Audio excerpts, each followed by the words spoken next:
ইবাদতের মাধ্যমে চিশতি হওয়া যায়, জিলানি হওয়া যায়, নবী হওয়া যায় না।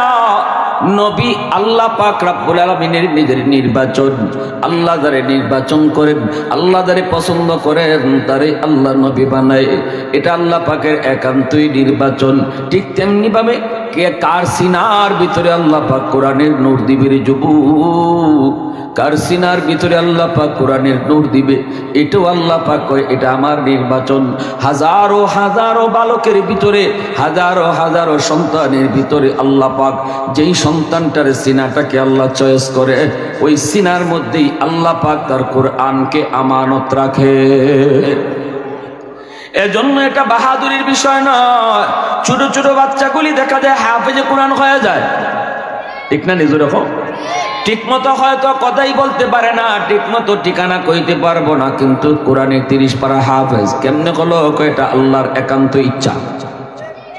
আওয়াজ আসতে কেন জোরে বলেন? এটা আল্লাহ পাকের একান্ত ইচ্ছা, এটা আল্লাহ পাকের একান্ত ইচ্ছা। এজন্য যেই সিনাটাকে আল্লাহ পাক রব্বুল আলামিন, যেই সিনাটাকে আল্লাহ চয়েস করবে, যেই সিনার ভিতরে আল্লাহ পাক কোরআনের নূর দিবে, ভালো করে মনে রাখবা, এই সন্তান যখন হাফেজ হওয়ার পর মাথায় পাগড়ি নিয়ে যাবে, তখনই আল্লাহ পাক রব্বুল আলামিন এই হাফেজের বাপ মার জন্য আল্লাহ নিজে একটা পাগড়ি বানায় রাখবো। দুনিয়ায় মানুষ তার সন্তানের মাথায় পাগড়ি পরাইব, কিন্তু কিয়ামতের ময়দানে ওই হাফেজ সাহেবের আব্বা আম্মার মাথায় পাগড়ি পরাইব আল্লাহ নিজে। মান কারা আল কুরআন ওয়া আমিলা বিমা ফিহি উলবিসা ওয়ালিদাহু তাজান ইয়াউমাল কিয়ামা দাউহু আহসানু মিন দাউইশ শামস আও কামা ক্বালান নাবিয়্যু আলাইহিস সালাতু ওয়াস সালাম। নবীজি বলেন, ওই সন্তান, যেই সন্তান কোরআন মতো কোরআন শিখলো, কোরআন মতো চললো, হাফেজ কোরআন হইল, আলেম হইল, কিয়ামতের ময়দানে আল্লাহ পাক রব্বুল আলামিন, কিয়ামতের ময়দানে আল্লাহ একটা মুকুট নিয়ে দাঁড়ায় থাকবো, পাগড়ি নিয়ে দাঁড়ায় থাকবো। কইব, কই তোমরা বাপ মা? নবীর বাপ মা দেয় কইব, মালিক আমরা অমুক নবীর আব্বা, অমুক নবীর আম্মা। আল্লাহ কইব, আমি কোনো নবীর বাপ মারে খুঁজি না, আমি নবীর বাপ মারে খুঁজতেছি না। হঠাৎ করে আল্লাহর সামনে হাফেজের মা, হাফেজের বাবা, আলেমের বাবা, আলেমের মা এসে কইব, মালিক আমি অমুক হাফেজ কোরআনের আব্বা, অমুক হাফেজ সাহেবের আম্মা। আল্লাহ কইব, আমি তো তোমাদেরকেই খুঁজতেছি। দুনিয়ার জমিনে তোমরা চলেছো একদিকে, সমাজ চলেছে একদিকে, 100টা ছেলের ভিতরে 90টা ছেলে গেছে স্কুলের দিকে, আর তোমরা বাপ মা সন্তান নিয়ে আইছো, তোমরা বাপ মা সন্তান নিয়ে রওনা দিছো মাদ্রাসার দিকে। সমাজের মানুষ তোমাদেরকে বিরোধিতা করছে, কত মানুষ তোমারে কত কথা কইছে, ফুলাটার মাদ্রাসায় পড়ায়ও না, জীবনটা নষ্ট করো না, কোনো সার্টিফিকেট নাই, চাকরি পাইতো না, কেমনে চলবো, কেমনে খাইব, বউ ফলবো কেমনে, কত কথাই না তোমরা বাপ মা শুনেছো। কিন্তু মানুষের কথায় কান দাও নাই, বরং আমি আল্লাহকে খুশি করার জন্য যখন মাদ্রাসার উদ্দেশ্যে রওনা দিয়েছো, ওই দিনই আমি আল্লাহ তোমরা বাপ মার জন্য পাগড়ি বানায় রাখছি। সুবহানাল্লাহ জোরে কও, আরেকটু জোরে কও না সুবহানাল্লাহ। প্রশংসা করব কার? আওয়াজ দিয়া মালিকের নাম কার? वहदत की हिफाजत नहीं बेकुव्वत बाजू, वहदत की हिफाजत नहीं बेकुव्वत बाजू, आती नहीं कुछ काम है अक्ल खुदा दाद, ऐ मर्द खुदा तुझको कुव्वत नहीं हासिल, जा बैठ किसी गार में अल्लाह का कर याद, ये सच है कि बातिल की तरफदार नहीं हम, गद्दार न समझो हमें गद्दार नहीं हम, फूलों की तरह नरम मिजाज अपना है नज़र, हम तीर नहीं नेज़ा व तलवार नहीं हम तीर नहीं नेज़ा व तलवार। मुसलमाনের आवाज को अल्लाहु আকবার। এ আল্লাহর গোলাম, এজন্য বলি ওই সিনা, যেই সিনা আল্লাহ তাআলা চয়েস করে কোরআন ঢুকায়, এই সিনাওয়ালা যদি কিয়ামতের ময়দানে তার দ্বারা আল্লাহ পাক যদি তারে ডাকেও, তার দ্বারা দুনিয়ায় যদি কোনো গুনাহ হয়, তার দ্বারা কোনো ভুলও যদি হয়, আল্লাহ পাক এই ইজ্জতটার খাতিরে হাসরবাসীর সামনে আল্লাহ তারে লজ্জা দিবে না, হাসরবাসীর সামনে আল্লাহ তারে লজ্জা দিবে না। আল্লাহ পাক ঘোষণা দিবে, ইয়া মাশারাল উলামা তামাইয়াজু বাইনাহুম, ও উলামায়ে কেরাম হাফেজে কোরআন তোমরা যারা আছো, তোমরা সাধারণ মানুষ থেকে আলাদা হয়ে যাও। তখন আলেম হাফেজদের ভিতরে যদি কেউ দুনিয়ায় ভুলও করে থাকে, আল্লাহ পাক আলাদা করে পর্দার ভিতরে নিয়ে কইব, কেন তুমি এই ভুলটা করছো? আমি তোমাকে কোরআন দিয়েছি, তোমার সিনাকে আমি আল্লাহ নিজে চয়েস করে কোরআন দিয়েছি, কোরআনের নূর তোমার সিনায় আমি আল্লাহ চয়েস করে দিয়েছি, ভুলটা তুমি কেন করছো? আমি তো তোমার সিনাকে চয়েস করেছি এই সিনা জাহান্নামের আগুনে জ্বালানোর জন্য নয়, জাহান্নামের আগুনে জ্বালাইবার জন্য তো আমি তোমারে চয়েস করি নাই। কেন ভুল করেছো? আমি যার চয়েস করেছি তাকে আগুনে ফুরাইবার লাগে চয়েস করি নাই। কইব মালিক ভুল হয়ে গেছে, মাপ চাই, শয়তানের ঢুকায় পরে ভুল করে ফেলেছি। আল্লাহ পাক পর্দার আড়ালেই কইব, যাও আমার কোরআনের ইজ্জতের খাতিরে মাফ করে দিছি। হাদিস শরীফে নবী বলেন, এই কথাটা আল্লাহ পাক যে কইব, কেন ভুল করেছ? হাসরবাসী সাধারণ মানুষ দেখবেও না, শুনবেও না। সাধারণ মানুষের বিচার আচার একে একজনে আরেকজনেরটা দেখবো, কিন্তু আলেম কোনো ভুল করলে আল্লাহ যদি বিচার করে, আল্লাহ যদি তারে জিগায়, কোনানো নিয়ে জিগাইব, কেমনে জিগাইব, এটা সাধারণ হাসরবাসী দেখতো না, শুনতো না। সুবহানাল্লাহ। শুধু কোরআনের ইল্লাহ করবো, আমি তোমার চয়েস করে তোমার সিনা কোরআনের নোট দিছি, জাহান্নামের আগুনে জ্বালাইবার জন্য না। ভুল কেন করছো? পর্দার আড়ালে আলেমরা ভুল কইব, আল্লাহ ভুল হয়ে গেছি, মাফ করে দিলাও। আল্লাহ কইব, যাও তোমারে মাফ করে দিছি, ওয়ালা উবালি ওয়ালা উবালি, আমি কারো কোনো পরোয়া করলাম না। সুবহানাল্লাহ। আরো জোরে কর। দিল্লির শাহী মসজিদ জুম্মার নামাজ পড়ে মানুষেরা বের হয়েছে। একজন খ্রিস্টান পণ্ডিত হাতের মধ্যে ইঞ্জিল কিতাব লইয়া কয়, মুসলমান তোমরা বলো ইঞ্জিল, তোমরা বলো কোরআন সত্য, আমরা বলি ইঞ্জিল কিতাব সত্য।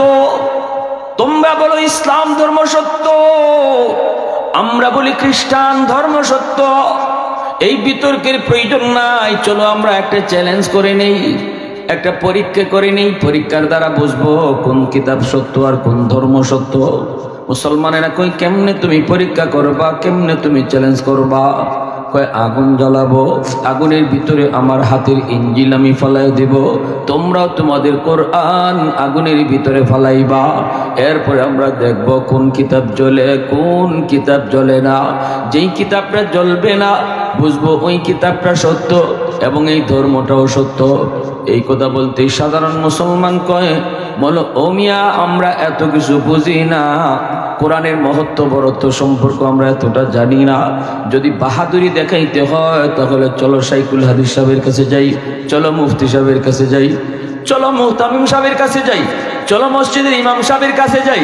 আমরা সাধারণ মানুষ, আমরা এত কিছু বুঝি না।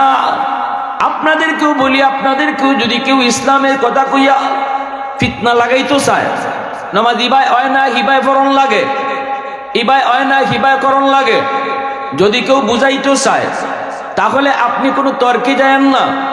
এ যদি হাদিস নিয়ে বুখারি বুখারি কয়া কয়া যদি আপনার সামনে আইয়া হাজির হয়, আপনি কোনো তর্কে যায়েন না, খালি কি কথা কইবেন? খালি কইবেন, ভাই আমি তো বুখারিও বুঝি না, হাদিসও বুঝি না।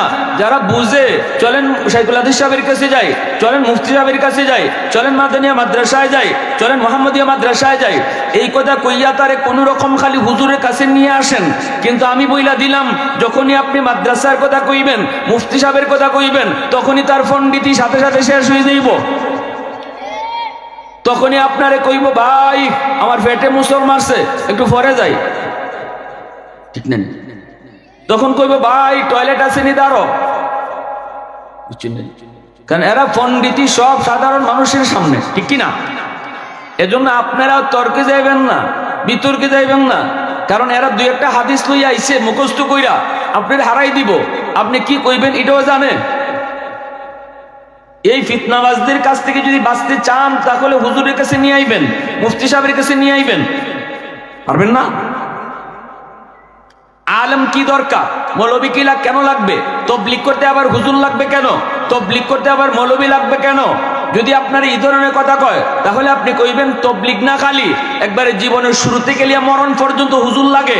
যদি এটা বুঝতে হয় তোমার সাথে তর্কের প্রয়োজন নাই, আসো হুজুরের কাছে যাই, দেখবেন সব সাদিয়ানি কাদিয়ানি সব বাগবো, ফালাইতে ফালাইতে যাইব, আপনার সামনে দাঁড়াইবার ক্ষমতাও পাইব না, ঠিক না? এর জন্য বাতিলের সাথে আপনারা লড়তে যাবেন না। বাতিলরে কোন রকম বুঝাইয়া শোনাইয়া আতে পাওয়া দুইটা তুতাত আতাইয়া তুতার মাঝে আতাইয়া খালি করবা বাইনবার মুফতি সাহেবের কাছে যাই, হুজুরের কাছে যাই, এ খালি আপনার তুতাত আতাইব, কইব ভাই আজকে না ভাই কালকে, আজকে না ভাই কালকে, এখন না ভাই বিকালে, এখন না ভাই, এরপরে আর আপনার দাঁড়ই আইতো না, কইয়া দিলাম দাঁড়ই আইতো না। দিল্লির মসজিদের মুসল্লির ওই কথাই কইছে, কয় চলেন আপনি যে কোরআন শরীফ আগুনে ফালাইতে কন আর আপনার হাতের ইঞ্জিল যেটা লই আইছেন এইটারও আগুনে ফালাইতে কন, এরপরে পরীক্ষা করতে কন কোনটারে আগুনে জ্বালায় আর কোন কিতাব জ্বলে না।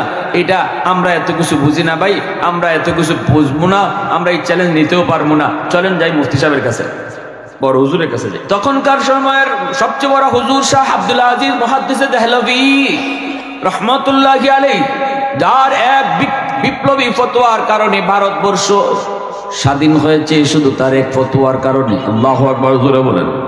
ইংরেজদের কাছ থেকে ভারতবর্ষ স্বাধীন হয়েছে শুধু তার এক ফতোয়ার কারণে। ফতোয়াটা ছিল ভারতবর্ষ দারুল হরব হয়ে গেছে, ইংরেজদের বিরুদ্ধে জিহাদ করা ফরজে আইন। আল্লাহ পাক তার এই ফতোয়াটাকে প্রতিটা ভারতবাসীর অন্তরে অন্তরে আল্লাহ পৌঁছায় দিছে। ফতোয়া দিছেন ইনি, কিন্তু পৌঁছে দিছে আল্লাহ নিজে। আল্লাহু আকবার জোরে কর।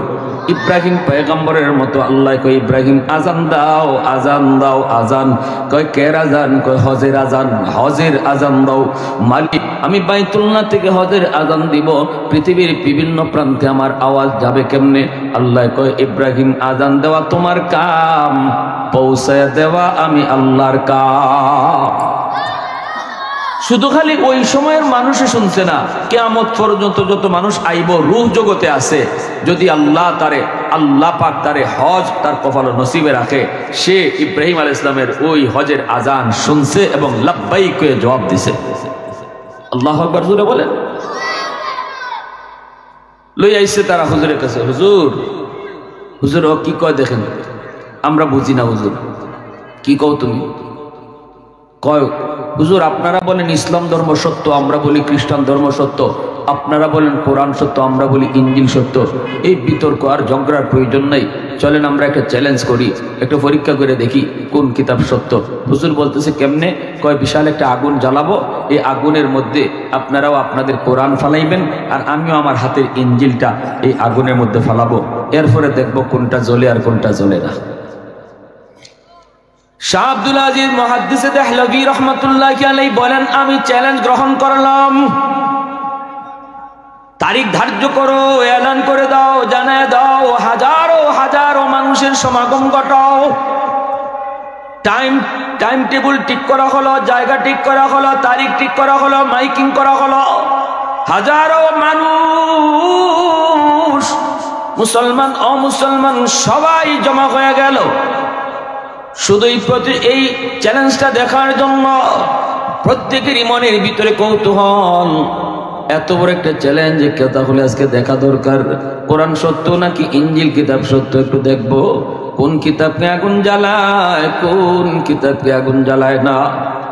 এইবার আল্লাহর ওলি শাহ আব্দুল আজিজ মুহাদ্দিস দেহলভী রহমতুল্লাহি আলাইহি মাইকটা তিনি হাতে নিয়েছেন, হাতে নিয়ে বলেন, উপস্থিত জনতা, তোমরা যারা হাজির হয়েছ আজকের এই চ্যালেঞ্জ দেখার জন্য, আমি তোমাদেরকে লক্ষ্য করে বলি, এই ভাই আমাকে চ্যালেঞ্জ দিয়েছে, আমি কোরআন আগুনে ফালাবো, সে তার হাতের ইঞ্জিল আগুনে ফালাবে, আমি তার চ্যালেঞ্জ গ্রহণ করেছি। কিন্তু আমি আপনাদের সামনে বলি, আমি চ্যালেঞ্জটা আর একটু বাড়াইয়া নিলাম, বাড়াইয়া। কেমনে? কয় কেমনে? কয় এমনে, আমি আমার কোরআন বুকে লইয়া আমি নিজে আগুনে জাপ দিব, সেও তার ইঞ্জিল বুকে লইয়া নিজে আগুনে জাপ দিব।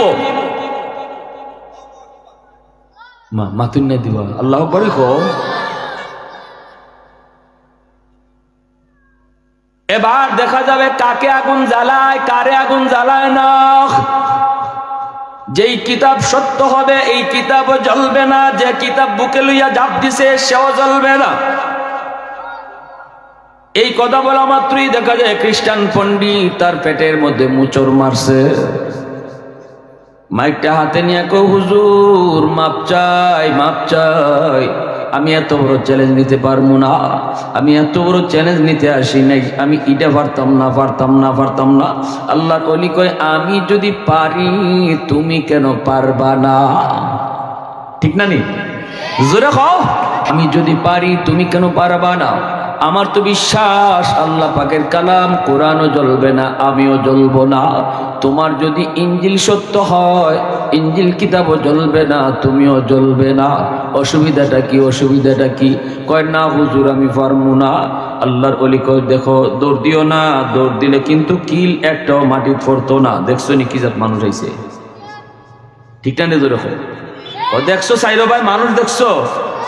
কিল একটা ঘুষ একটাও মাটি পড়তো না, বর্ত বর্তা। দৌড় দিও না।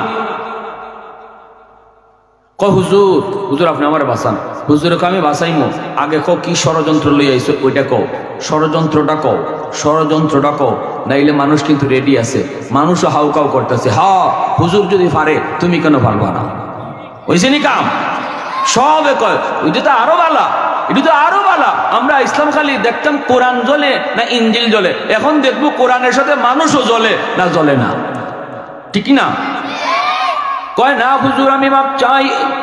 এরপরে কয় হুজুর আমি একটা ষড়যন্ত্র নিয়ে এসেছি, সেই ষড়যন্ত্রটা হলো আমার হাতের ইঞ্জিলটা কেমিক্যাল মাখায় আনছি, মেডিসিন মাখায় আনছি।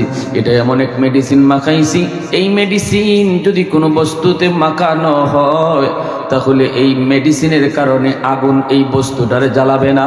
ইঞ্জিল কিতাবটা আমি কেমিক্যাল মাখায় আনছি, এজন্য ইঞ্জিল যদি আগুনে ফালাই ইঞ্জিল কিতাবকে আগুন জ্বালাবে না। এটা ইঞ্জিল কিতাবের পাওয়ার না, কেমিক্যালের পাওয়ার। কেরামতিটা হইল কেমিক্যালের, মেডিসিনের। এই মেডিসিন আমি ইঞ্জিল কিতাবে মাখাইছি, আমার বডিত মাখাইছি না। অতএব আমি যদি ইঞ্জিল নিয়ে আগুনে ঝাঁপ দেই ইঞ্জিল ঠিকই জ্বলবে না, কিন্তু আমারে আগুনে ছাড়ত না। কতে এখন এলান দিলাও, তুমি মাইকে কইলাও কেডা জিতছে আর কেডা হারছে, নাইলে কিন্তু উপায় নেই। এই যে বাটফারিটা করছো এটা মানুষে জানাও। তখন মাইক লিয়া কয় ভাই ভাই আমি একটা বাটফার, আমি একটা সিটার, আমি বাটফারি লইয়া ইসলাম, আমি ইঞ্জিল কিতাব লইয়া এসেছি যেটা আমার হাতও আছে, এটার আমি কেমিক্যাল মাখায় আনছি, মেডিসিন মাখায় আনছি। এই মেডিসিনের কারণে আগুনে জ্বালাইতো না, এটি ইঞ্জিলের পাওয়ার না, ইঞ্জিলের কেরামতি না। অতএব আজকে আমি নিজে নিজে স্বীকার করলাম আমি পরাজিত, আর ইসলাম ধর্ম বিজয়ী। হুজুর জয়ী হয়েছে, আমি পরাজিত হয়েছি। ইসলাম ধর্ম সত্য আর আমি মিথ্যা। সাথে সাথে 20,000 খ্রিস্টান কালেমা পড়ে মুসলমান হয়ে গেছে। আল্লাহু আকবার জোরে কও। তাহলে কোরআনে পাওয়ার আসেনি না নাই? এবার মুসলমানরা কো হুজুর আপনি এটা কি কইলেন? হুজুর হুজুর এটা কি কইলেন? এ যদি মান্য লইতো, এ যদি মান্য লইতো, এ যদি কইতো ঠিক আছে আগুনে ঝাঁপ দিব, ওরে আগুনে জ্বালাইতো আমাদের কোনো আপত্তি নাই, আমরা তো কষ্ট পাইতাম না। কিন্তু হুজুর আপনি যদি আগুনে ঝাঁপ দিতেন আর আপনারে যদি আগুনে জ্বালাইতো তাহলে আমরা আপনারে আর পাইতাম কোথায়? আপনারে যে আমরা হারাইতাম এটা আমরা কিভাবে মনে বুঝ দিতাম? হুজুর কও কি তোমরা মনে করছো কোরআন বুকে লইয়া আগুনে ঝাঁপ দিলে পরে আগুন আমারে জ্বালাইবো? আরে খুদার কসম একবার, খুদার কসম দুইবার, খুদার কসম তিনবার, 100 একিন আমার ছিল যেই সিনার ভিতরেও কোরআন, যেই সিনার বাহিরেও কোরআন, এই কোরআন লইয়া যদি আমি আগুনে ঝাঁপ দেই আগুন আমার পশমটাও জ্বালাইতো না। আল্লাহু আকবার জোরে কও। এই প্রতিষ্ঠান আপনাদের এলাকায় ঘরে ঘরে যেন আল্লাহ পাক এমন হাফেজ আলেম কবুল করে নেই। আল্লাহ পাক প্রতিটা বাপ মারের জন্য আল্লাহ পাক হাফেজের বাপ মা বানায়। কিয়ামতের ময়দানে আল্লাহর হাতে পাগড়ি পরার নিয়ত কার কার আছে একটু হাত উঠে আল্লাহরে দেখো। আল্লাহর হাতে পাগড়ি। যদি সন্তানরে মাদ্রাসায় পড়াই, হাফেজ বানাই, আলেম বানাই, তাহলে আল্লাহ নিজের হাতে পাগড়ি পরাইবা, আল্লাহ নিজের হাতে পাগড়ি পরাইবা।